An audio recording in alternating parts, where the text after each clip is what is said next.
नमस्कार, आपके साथ मैं हूं समीर दीक्षित। डिजिटल इंडिया के दौर में जहां मोबाइल हमारे जिंदगी का सबसे अहम हिस्सा बन चुका है, वहीं अब यही मोबाइल सबसे बड़ा साइबर खतरा भी बनता जा रहा है। एक चौंका देने वाली रिपोर्ट सामने आई है। जी स्केलर की threat labs 2025 mobile IoT and OT threat report के मुताबिक दुनिया भर में होने वाले कुल मोबाइल अटैक्स में 26% हमले भारत में होते हैं। जी हां, यानी हर चौथा मोबाइल हमला अब भारत में हो रहा है। रिपोर्ट में इस बात का भी जिक्र किया गया है कि सिर्फ एक साल में ही मोबाइल और सॉफ्टवेयर अटैक्स में 67% की बढ़ोतरी दर्ज की गई है, जबकि भारत में मोबाइल पर साइबर हमले 38% तक बढ़ चुके हैं। हैकर्स अब कार्ड फ्रॉड से कहीं आगे बढ़ गए हैं। वो अब मोबाइल पेमेंट्स, यूपीआई और डिजिटल ट्रांजैक्शन को अपना नया निशाना बना रहे हैं। हर क्लिक, हर ऐप डाउनलोड के साथ यूजर की बैंकिंग डिटेल्स और निजी जानकारी बेहद खतरे में है। ऐसे में कई बड़े और लाजमी सवाल उठते हैं। बड़ा सवाल यही कि क्या आपका स्मार्टफोन बन चुका है डेटा चोरी का नया हथियार? भारत मोबाइल मालवेयर का हॉटस्पॉट लगातार क्यों बन गया है? क्या गूगल प्ले स्टोर पर मौजूद ऐप्स पर आप भरोसा कर सकते हैं? यही नहीं, डेटा लीक से देश की डिजिटल सुरक्षा को आखिर कितना खतरा बन रहा है और यह खतरा कैसे बढ़ता जा रहा है? और यह भी अहम सवाल है कि क्या भारत को अब मोबाइल सिक्योरिटी पॉलिसी की जरूरत आन पड़ी है? और इसी पर इस खास बुलेटिन में हम अपने एक्सपर्ट के साथ चर्चा करेंगे और जानेंगे कि आखिर इस रिपोर्ट के मायने क्या हैं। आपको बता दें कि हमारे साथ जुड़ रहे हैं पवन दुग्गल, साइबर एक्सपर्ट है, धनराज जो कि पूर्व एसीपी मुंबई पुलिस, और साथ ही साथ हमारे साथ जुड़ेंगे खुशबू जैन जो कि साइबर लॉ एक्सपर्ट है। आप सभी का इसमें स्वागत है। सर, आपके पास अमूमन ऐसे कई शिकायतें या आप उनसे दो चार होते होंगे जहां पर लोग अपने मोबाइल से या फिर इस तरीके के डेटा लीक चोरी की शिकायतें लेकर के आते होंगे। क्या आपको कुछ पैटर्न नजर आता है? किस तरीके की शिकायतों का आपने देखा और उससे क्या गंभीर चीज आपको या ट्रेंड आपको नजर आता है? जो आपने अपने इंट्रोडक्शन में बयां किया, उसी प्रकार की शिकायतें आती है। मेरा रिटायरमेंट के बाद में खुद की एक साइबर फोरेंसिक यूनिट मैं रन करता हूं, प्राइवेट इन्वेस्टिगेशन जिसे कहा जाए।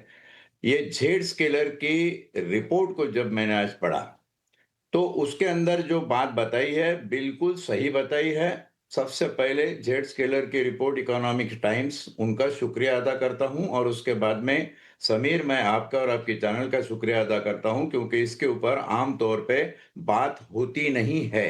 पब्लिक के सामने जो बातें मुखासिब तौर पर रखनी होती है वो रखी नहीं जाती है। वो प्रयास आप कर रहे हो। देखो, इसमें खास करके तीन एलिमेंट बड़े इंपॉर्टेंट हैं। वो है बैंकिंग मालवेयर अटैक, दूसरा है मोबाइल सॉफ्टवेयर अटैक, और तीसरा जो गूगल पे जैसे ऐप सर्विसेज हम लोग ले रहे हैं, जिससे ये इंस्टीट्यूशनल इनकम इनकी करोड़ों अब्जों में है।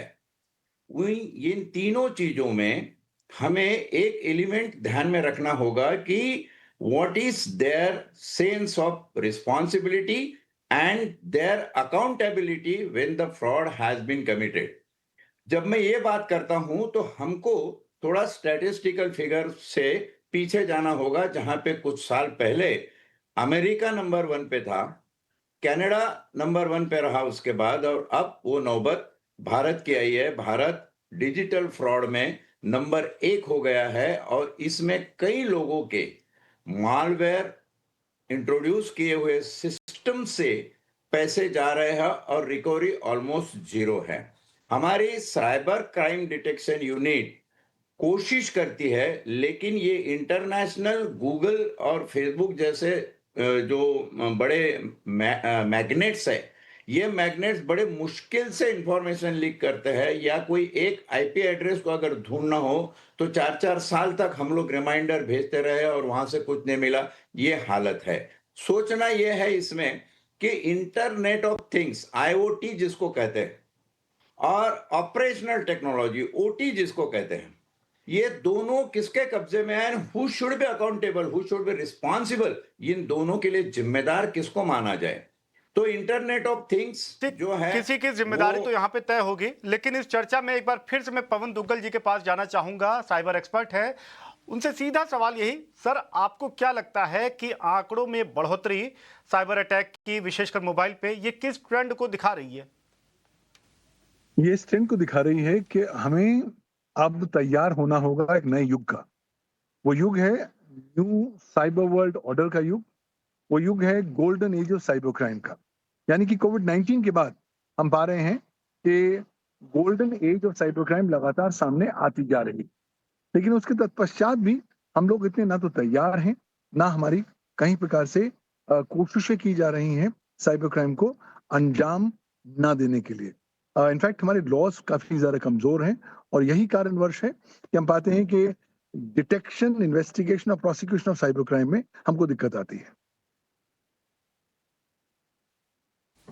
हम्म, आपको क्या लगता है दुग्गल जी कि हम यानी कंज्यूमर ज्यादा लापरवाह हो गया है, या फिर जो अटैकर्स हैं, जो साइबर अटैक कर रहे हैं, जो निशाना बना रहे हैं, वो वक्त के साथ ज्यादा शातिर हो चले हैं? साइबर क्रिमिनल ज़्यादा वक्त के अनुसार ज़्यादा शातिर हो चुके हैं। आज आर्टिफिशियल इंटेलिजेंस का भरपूर इस्तेमाल कर रहे हैं ताकि वो अपने इलेक्ट्रॉनिक पद्धतियों को मिटाते चलें, ताकि कहीं न कहीं कोशिश भी अगर पुलिस करे तो उन तक ना पहुँच पाए। जहाँ एक और ये ट्रेंड आया है, वहाँ दूसरी ओर कहीं न कहीं जो आम जनता है, उसके अंदर एक थॉट प्रोसेस आ गई है कि साहब साइबर क्राइम मेरे साथ नहीं हो सकता, किसी और के साथ हो सकता है, मुझसे नहीं हो सकता। भूल जाते हैं कि दुनिया में 2 प्रकार के लोग हैं, एक वो जिन्हें मालूम है कि वो साइबर क्राइम के शिकार हुए हैं और दूसरे वो जो नहीं मालूम जिन्हें कि वो साइबर क्राइम के शिकार हो चुके हैं। मुझे लगता है लापरवाही चारों ओर हो रही है और इफेक्टिव रेमेडी हम प्रदान नहीं कर पा रहे हैं। अक्सर लोगों को आइडेंटिफाई नहीं कर पाते जहाँ से ये आक्रमण आया है। पैसे गए हैं तो पैसे वापस नहीं आ पाते, डेटा गया है तो डेटा वापस आने की कोई सूरत-ए-हाल नज़र नहीं आता। अगर आपको रैनसमवेयर अटैक होता भी है और आपसे पैसे या बिटकॉइन माँगे भी जाने जाते हैं, तभी भी आपको गारंटी नहीं है कि चलिए मैं पैसे दे भी दूँगा, तभी मुझे मेरा एक्सेस डेटा का मिलेगा या नहीं मिलेगा। और सबसे महत्वपूर्ण बात, हमारा कानून बहुत ज़्यादा कमज़ोर है। हमारे पास कोई साइबर क्राइम को समर्पित कोई डेडिकेटेड कानून है ही नहीं। केवल हमारे पास भारत का सूचना प्रौद्योगिकी कानून है सन 2000 का और वो भी कुछ लिमिटेड साइबर क्राइम्स की गिनती को अपनी परिभाषा में लाता है। कुछ नए इस साइबर सवाल क्राइम्स हमने पर और भारतीय जिस न्याय तरफ आप संहिता। इशारा कर रहे हैं, यानी कि कमजोर साइबर लॉज की तरफ आपका इशारा है, और इसीलिए मैं खुशबू जैन को इस चर्चा में शामिल करूंगा। खुशबू जी, सीधी सी बात यह है, और लोगों को भी लगता है कि अगर उनके साथ इस तरीके का कोई फ्रॉड होता है, कोई धोखाधड़ी होती है, तो कानून उनके साथ नहीं है, वो किसके पास जाएं? बतौर एक्सपर्ट आपको क्या लगता है कि मौजूदा फ्रेमवर्क है, क्या वो पर्याप्त है? सी अगर आप सिर्फ फ्रेमवर्क की बात करें तो मैं दुग्गल जी से कुछ हद तक सहमत हूँ कि इतने पर्याप्त कानून नहीं है। बिकॉज अगर आप 2000 की बात करें, जो आईटी एक्ट की बात करें जो 2000 में आया था सन, उससे अगर आप देखें 2025 में है, तो आप देखें 2000 की दुनिया और 2000 की 25 की दुनिया में पूरा फेरबदल हो गया है। 2000 में हम आईओटी डिवाइसेस या टेक्नोलॉजी या डिजिटल इंडिया की बात नहीं कर रहे थे जिस तरीके से आज हमारी दुनिया है। मतलब एक एक जो पूरी सेंचुरी का जो शिफ्ट होता है ना, वो इन 25 सालों में शिफ्ट हो गया है और पोस्ट पेंडेमिक बहुत बड़ा शिफ्ट हो गया है। तो अगर आप देखें तो इक्विप नहीं है, पर अगर आप देखें कि अगर लॉज है भी, तो बड़ा चैलेंज आता है इम्प्लीमेंटेशन का। जो इम्प्लीमेंटेशन की अगर मैं बात करती हूँ, तो जो इन्वेस्टिगेशन है, जो क्रिमिनल्स है वो बहुत स्मार्ट है, ये टेक्नोलॉजी का इस्तेमाल करते हैं। ये जुरिस्डिक्शन वाला जो एक एक एक लेकुना है हमारे लॉज में कि जुरिस्डिक्शन बहुत इंपॉर्टेंट रोल प्ले करता है, उसका इस्तेमाल करते हैं बिकॉज ये मल्टीपल जुरिस्डिक्शन से काम करते हैं, इंडिया में भी और इंडिया के बाहर भी। तो जहाँ पे पूरी दुनिया को सीमलेसली एक तरफ आना है और जुरिस्डिक्शन की जो बात होती है, वहाँ इन्वेस्टिगेशन की जो बात होती है, उसका ये लोग इस्तेमाल कर रहे हैं। तो अगर आप देखें तो लॉ के साथ साथ में इन्वेस्टिगेशन और उन लॉज का इम्प्लीमेंटेशन, जिसमें आप टेक्नोलॉजी का इस्तेमाल करें, आप इतने सेवी हो कि आप रियल टाइम में डिटेक्ट कर सके। बिकॉज अगर आप देखेंगे तो ये क्रिमिनल्स पकड़े भी जाते हैं अगर, तो ये उस क्राइम के लिए पकड़े जाते हैं जो इन्होंने 100 क्राइम के पहले एक क्राइम किया होगा, बिकॉज़ पहले क्राइम के बाद में ये पकड़े ही नहीं जाते हैं, ये कंटिन्यूअस रहते हैं। जब जब इनको लगता है, इनको आश्वासन हो जाता है कि अरे 5 क्राइम में भी नहीं पकड़ा गया हूँ, तो थोड़ा और बड़ा क्राइम कर लेता हूँ। और ये कंटिन्यूड एक पैटर्न हो गया है, ये इंडस्ट्री बढ़ती जा रही है क्रिमिनल्स की। क्यों? क्योंकि ये एआई टेक्नोलॉजी इन सब का इस्तेमाल करते हैं और जुरिस्डिक्शन की हेल्प लेते हैं अपने अपने अपने फेवर में। जैसे कि अगर आप देखें तो कंबोडिया या वियतनाम, इन हॉटस्पॉट्स को बनाकर हमने देखा कि डिजिटल अरेस्ट में कितना इन लोगों किसी का का इन इन एरियाज में कोई इस साइबर इस्तेमाल हो। तो ऐसे में सॉल्यूशन के तौर पे खुशबू जी आपको क्या लगता है, फिर क्या करे अगर कोई इसका शिकार हो गया है? तो सॉल्यूशन क्या हो सकता है? वो किसका दरवाजा खटखटाए या वो किस रास्ते को अपनाए?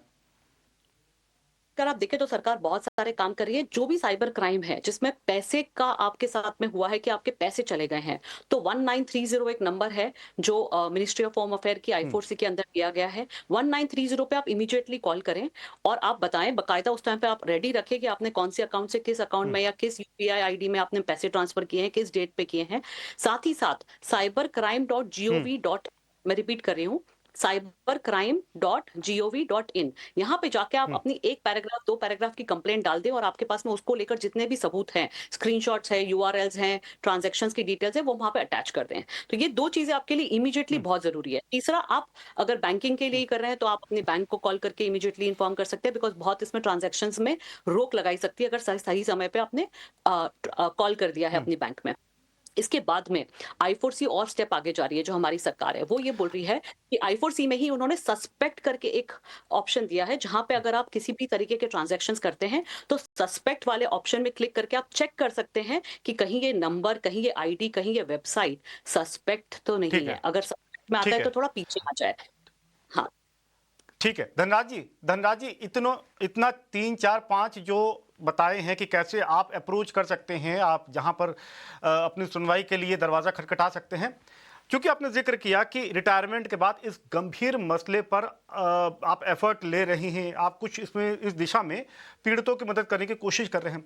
1-2 उदाहरण से बताइएगा कि अमूमन ट्रेंड क्या शो करता है, किस तरीके के शिकार हुए लोग आपके पास आते हैं, और उनमें से भी क्या लोग इतने जागरूक होते हैं कि जो सॉल्यूशन का जिक्र अभी खुशबू जी ने किया वो उसको यूज करते हैं? प्रैक्टिकल एग्जांपल से बड़ी अच्छी तरह वाकई वो एक पोस्ट का पार्सल तुम्हारा आ गया, वो पोस्ट ऑफिस में पेंडिंग है, आपको महज 21 रुपए 30 पैसे भेजने हैं और 21 रुपए 30 पैसे भेज के यू कैन कलेक्ट और the parcel will be deliver to your official address बोल के मैसेज आता है। अब मैंने कोई पार्सल मंगाया नहीं है, एड्रेस। फिर भी मैं सोच रहा हूँ कि 21 रुपए 30 पैसे का सवाल है तो मैं ट्रांजैक्शन कर लेता हूँ। ओटीपी आता है, मैं ओटीपी देता हूँ, देखता हूँ उसके बाद में मेरी अकाउंट 5,60,000 से खारिज हो गई है।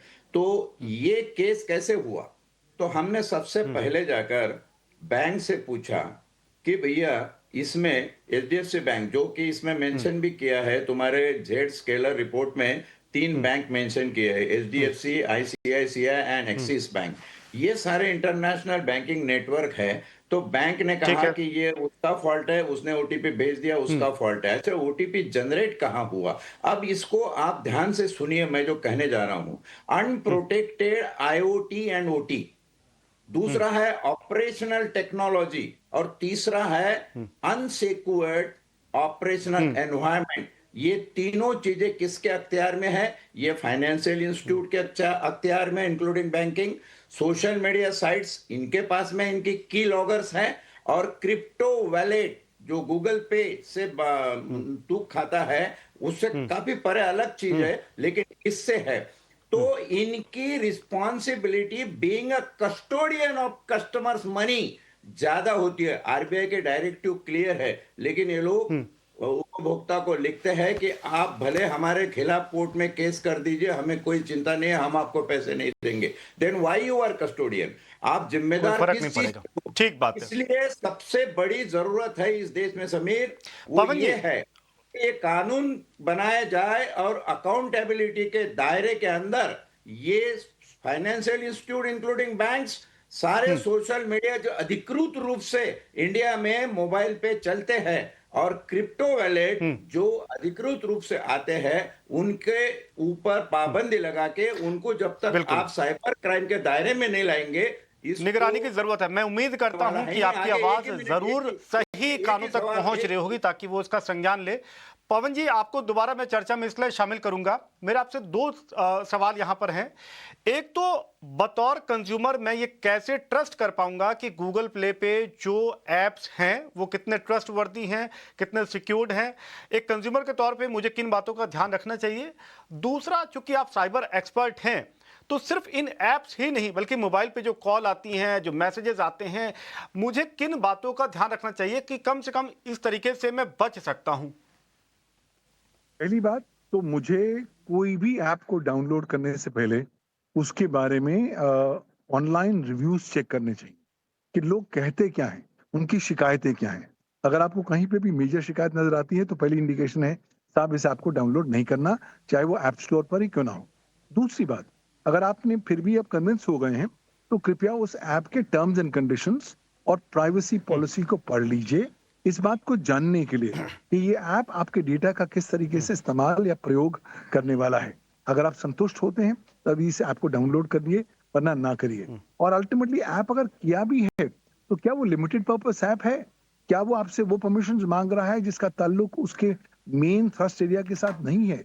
अगर वो ऐसी अनाप शनाप परमिशंस मांग रहा है जिसका ताल्लुक उसके ठीक। मेन एरिया ऑफ एक्टिविटी के साथ नहीं है तो उस ऐप को आगे मत बढ़ाइए, इसे डाउनलोड मत करिए। वैसे भी हमारे पास एक आदत हो गई है कि हम ऐप्स तो डाउनलोड कर लेते हैं, कुछ दिन यूज करते हैं, फिर अधिकांश तौर पर यूज नहीं होते, तो लगातार वो ऐप्स हमारे डेटा को एकत्रित करते रहते हैं और कहीं ना कहीं हमें नुकसान भी पहुंचाते हैं। तो अगर आप मोबाइल की सुरक्षा की बात करते हैं, साइबर ठीक बात। हाइजीन की बात करते हैं, तो सबसे महत्वपूर्ण बात तो यह है कि आज जो होड़ आ गई है स्मार्टफोन्स की, वो आपको समझना है। स्मार्टफोन स्मार्टफोन नहीं है, वो एक जागा चलता फिरता ट्रांसमीटर है जो आपका डेटा ट्रांसमिट कर रहा है। तो केवल नीड टू नो बेसिस पर ही आपको जानकारी शेयर करनी है। जो चीजें बहुत आवश्यक हैं, जो एप्स बहुत आवश्यक हैं, उन्हीं को डाउनलोड करना है, वरना दूसरा डाउनलोड नहीं करना। दूसरी महत्वपूर्ण बात, अपने मोबाइल फोन नहीं पर करना है। आपने कोई खुशबू जी, सेंसिटिव यहां पर जानकारी एक चीज आपसे एक चीज समझना चाहूंगा। Since you are law expert, आप ये बताइए कि जो मेरी समझ ये कहती है कि एक बार आपका पैसा चला गया, मैक्सिमम केसेस में उसकी रिकवरी बहुत मुश्किल हो जाती है। आप जिन सॉल्यूशंस का या जिन प्रोबेबल सॉल्यूशन का आप जिक्र कर रही हैं, क्या वो माध्यम हो सकते हैं उसकी रिकवरी के, या फिर आपको लगता है कि फाइनेंशियल लॉस से बचने के लिए फ्रेमवर्क में और क्या कुछ शामिल हो सकता है ताकि उससे लोगों को बचाया जा सके? मैं जो आपको बता रही थी 1930, ये सिर्फ आपका पैसा जिस बैंक में ट्रांसफर हुआ है वहां तक नहीं सीमित रहता है। ये जो पूरी चेन है, जो एक एक वेब ठीक। की दुनिया जो इन्होंने क्रिमिनल्स ने बनाई है, कि वो एक अकाउंट से दूसरे अकाउंट में पैसा ट्रांसफर करते हैं। जैसे मैं एग्जांपल दूं कि अगर मेरा पैसा चला गया है और वो आपके अकाउंट में आया है, तो कितना आसान है, मुझे कंप्लेन करना है पुलिस में और पुलिस आपको आगे लेगी और आपको बोलेगी आपके अकाउंट का पैसा है। आपकी तो एंटिटी है ना, आपने बैंक अकाउंट खोला है तो वहीं पे बात आती है। पर आपके पास जब आए तो आपको पता ही नहीं है कि आपका अकाउंट खुला है, या फिर आपने किसी को गलती से ये लोन दिया है अपना बैंक, या फिर किसी कोई कोई एग्जिस्ट ही नहीं करता है ऐसा इंसान, सिंथेटिक आइडेंटिटी से अकाउंट बना है, या फिर किसी पार्टनरशिप फर्म का अकाउंट बना है जो एग्जिस्ट नहीं करती है डॉक्यूमेंट्स यूटिलाइज करके। तो वो क्या करता है, उस अकाउंट से फिर वो जो तीसरे अकाउंट में जाता है, तीसरे से चौथे में जाता है। तो 1930 पे इन्होंने ये किया है कि ये बहुत लेयर तक जहां जहां ये जा रहा है, ये पैसे का ट्रेल, जो मनी ट्रेल है, इसको ट्रैक करके आपका पैसा ब्लॉक करने लगते हैं। तो जैसे आप 1930 पे कॉल करेंगे, आपको उसके बाद में मैसेजेस आना शुरू हो जाएंगे कि अगर आपका 20 लाख का जैसे लॉस हुआ है, तो अगर उन्होंने 2 लाख रुपए आपके कहीं पे ट्रैक करके ब्लॉक किए हैं, तो वो आपको मैसेजेस करना शुरू कर देते हैं और आप बकायदा फिर कोर्ट में जाके इस पैसे को रिलीज करवा सकते हैं एज अटैचमेंट ऑफ प्रॉपर्टी को, जो रिलीज के लिए आप फाइल करते हैं। तो ये होता है, ऐसा नहीं है नहीं हुआ है, बहुत सारे लोग हैं जिनके पैसे रिलीज हुए हैं। बट समय बहुत इंपॉर्टेंट होता है, बिकॉज ये जो क्रिमिनल्स होते हैं इनको पता होता है कि ये जो हमारा क्राइम है ये हम अभी लॉन्च करेंगे, इस तरीके से करेंगे, इन अकाउंट्स को यूटिलाइज करेंगे। तो समय पे अगर आप कर दें, अगर आपको थोड़ी सी भी लग रहा है कि कुछ गड़बड़ है, तो एक स्टेप बैक पीछे लें। कोई भी टाइप का क्राइम है, डिजिटल अरेस्ट हो गया या ट्रेडिंग स्कैम हो गया, जिस भी स्कैम की बात कर रहे हैं, जहां पे आप कर रहे हैं, तो उसके बारे में पढ़ें। और अगर बीच में ही पता चल गया है तो अपनी बात को रोके नहीं, उनसे कंटिन्यू रखे बातें, but at the same time back में जाके आप इनको कंप्लेन करके इन अकाउंट्स को फ्रीज करने की कोशिश करें। जब ये अकाउंट्स फ्रीज हो जाते हैं तो आपके लिए बहुत आसान होता है। बट मैं अभी फिर से बोलूंगी, ठीक है। समय बहुत टाइम बहुत इंपॉर्टेंट रोल प्ले करता है। एक और चीज मैं आपको बताने की कोशिश कर रही हूँ, आरबीआई ने म्यूल हंटर करके एक एआई टूल निकाला है। जैसे क्रिमिनल्स यूटिलाइज कर रहे हैं टेक्नोलॉजी को, हम भी टेक्नोलॉजी को यूटिलाइज करना चाहते हैं। दैट म्यूल हंटर एक बहुत अच्छी चीज है। वो चाहता है कि सारे फाइनेंशियल इंस्टीट्यूट्स को ये मिले, ताकि अगर कोई एक अकाउंट होल्डर है जिसकी आईडी है, जिससे ये वो क्राइम करता है इस तरीके के, तो वो इंफॉर्मेशन सारे सारे बैंक्स में पता चल सके, ताकि वो एक रेड अलर्ट में उस अकाउंट्स को हाई अलर्ट में करके उनको इन्फॉर्मेशन मिले और वो हाई रिस्क पे चला जाए। तो आई थिंक सरकार भी बहुत कोशिश कर रही है, बट आपको और मुझे ठीक जागरूकता है, रखने की जरूरत है। हाँ, थैंक यू। जागरूकता रहेंगे। पवन जी, इसमें एक चीज और समझना चाहूंगा कि अमूमन ये एक टेंडेंसी होती है, विशेषकर लोगों में, जो मैंने भी देखा है कि मैं पढ़ा लिखा हूँ, शहर में अच्छे जगह जॉब कर रहा हूँ, तो मैं इतना अवेयर हूँ कि मैं इसके चुंगल में नहीं आऊँगा। दूसरा ये टेंडेंसी मानी जाती है कि अक्सर साइबर फ्रॉड के शिकार गांव के या ऐसे लोग जो जिनके एजुकेशनल प्रोफाइल ज़्यादा बेहतर नहीं है, वो इसके शिकार होते हैं। इससे आप कितना सहमत हैं और आपको लगता है कि ये कोई पैरामीटर नहीं है? देखिए, आज दो प्रकार के बिहेवियर पैटर्न्स नजर आ रहे हैं। एक तो सुपर कॉन्फिडेंस का, कि साहब मेरे साथ तो कुछ हो ही नहीं सकता, मैं तो बहुत इंटेलिजेंट हूँ, बहुत एजुकेटेड हूँ, इसलिए कभी जाल में फंस नहीं सकता। भूल जाते हैं आप कितने भी सुपर इंटेलिजेंट हो, जब समय का फेरा आता है तो समय बड़े बड़ों को धूल पिटा देता है और कहीं ना कहीं आपको भी प्रॉब्लम में डाल सकता है।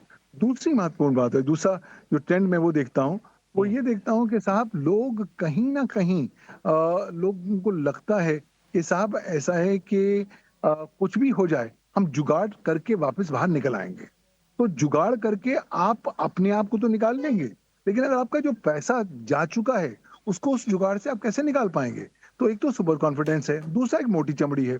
मोटी चमड़ी ये कि साहब कोई बात नहीं, सब लोगों के होते हैं, जब मेरे पास होगा तब देखेंगे, अभी मुझे चिंता करने की क्या आवश्यकता है। और चलो, मॉडर्न एज है ना, कुछ देर पैसे गवा भी दिए तो क्या हुआ, हाँ, एटलीस्ट उससे सीख तो जाएंगे, ताकि आने वाले टाइम पे अगली बार दोबारा ना करें। तो हाँ, एक ना कहीं लोगों की ये मोटी चमड़ी हो गई है, उन्हें असर हाँ, नहीं पड़ रहा। हाँ, आपके अकाउंटों में से खुद कई लाखों रुपए हाँ, जाएंगे तो आपको दर्द हाँ, पहुंचेगा, लोगों को दर्द नहीं पहुंचेगा, आप एक केवल हाँ, खबर की सुर्खी की तरह रह हाँ। जाएंगे। तो मुझे लगता है धनराज दोनों जी, ट्रेंड सही नहीं है। धनराज जी, आपके पास ज्यादातर कौन आते हैं? सुपर कॉन्फिडेंस वाले आते हैं या अंडर कॉन्फिडेंस वाले? Under confidence, super confidence, over super, super super confidence वाले सभी आते हैं। जब पैसे चले जाते हैं तो सबकी कॉन्फिडेंस जगह पकड़ लेती जी, है। समीर, मैं हाँ, सिर्फ दो ही बातें कहूंगा, मुझे कहने दिया जाए, दो ही बातें ठीक है, कहूंगा। कई केसेस में बैंक जी, के एम्प्लॉइज, हम्म, बैंक के लोग हम्म, दोषी करार पाए गए हैं। और दूसरी बात यह है, जो मैडम ने कही है बड़ी हम्म, सही बात है, उससे थोड़ा एक्सटेंड करके आगे बोलूंगा कि कुछ बैंकों में जहां पैसे स्टॉप कर दिए जाते हैं, उसके हम्म, ट्रांजैक्शंस रुक जाते हैं, कुछ बैंकों में इंटरनल एग्रीमेंट होता है, तो वहां आपको कोर्ट में जाने की जरूरत नहीं पड़ती, वो बैंक टू बैंक ट्रांसफर होकर पैसा तुम्हारा आ जाता है। तो आरबीआई इस बात के ऊपर स्टडी करके hmm, bank to bank internal agreement compulsory करने वाली है। ये 2 महीने पहले की खबर है, अब तक हुई नहीं। और दूसरी बात जो है कि बैंक में जो ओटीपी जनरेट होता हम्म, है या जो भी कोई ऑपरेशनल हम्म, टेक्नोलॉजी बैंक के अंदर डिजिटली जनरेट होती है, अगर बैंक बीइंग अ कस्टोडियन ये हम्म, कहता है कि हमारा इस पे कंट्रोल नहीं है, that means you are not competent to be a custodian of people's hmm, money. लोगों के पैसे को आप इस तरह अपनी धरोहर हम्म, समझकर लूट नहीं सकते। कल ऐसा हो गया कि लॉकर रखे, लॉकर तो खुले में रख हम्म, दिए, लोगों ने लॉकर तोड़ के ले गए, हम्म, रॉबरी हो गई, डकैती हो गई, बैंक ने कहा भाई हमारा कुछ नहीं, उपभोक्ता जाने और करे। ये बात नहीं है। अगर आप कस्टोडियन हो तो कस्टोडियन की hmm, accountability should be fix under the law, कानून के तहत उसको फिक्स करना होगा। मस्ट है, अगर इसके ऊपर रोक आ सकती है, वरना ये तो बढ़ता ही जा रहा है सिलसिला। बिल्कुल, बिल्कुल, बिल्कुल। बेहद अहम विषय, वो इसलिए क्योंकि जिस तरीके से भारत में मोबाइल का पेनिट्रेशन, मोबाइल का इस्तेमाल तेजी से बढ़ रहा है, और सिर्फ मोबाइल नहीं बल्कि मोबाइल से पेमेंट करने का जो ट्रेंड लगातार बढ़ रहा है, ऐसे में इस तरीके के साइबर अटैक का लगातार बढ़ना बेहद संगीन, बेहद गंभीर मामला है। और इस पर आप तीनों ने ही हमारे साथ जुड़ने के लिए और अपनी बात रखने के लिए समय निकाला, इसके लिए आप सभी का बेहद शुक्रिया। पवन जी आपका, खुशबू जी आपका, और साथ ही साथ धनराज जी, आपने भी विस्तार से अपनी बात रखी। और मुझे उम्मीद है कि ये बात हमारे दर्शकों के लिए भी उनको अवेयर करने की दिशा में मददगार साबित होगी, साथ ही साथ अथॉरिटीज़ के लिए भी एक अलार्मिंग बेल के तौर पे साउंड करेगी कि उनको भी अपने जो मौजूदा फ्रेमवर्क है, लीगल फ्रेमवर्क, उसको और मजबूत करने की ज़रूरत है। इस बुलेटिन में और विशेषकर इस टॉपिक पर चर्चा यहीं तक, लेकिन खबरों का सिलसिला लगातार ET Now स्वदेश पे जारी है। आप बने रहिए ET Now स्वदेश के साथ।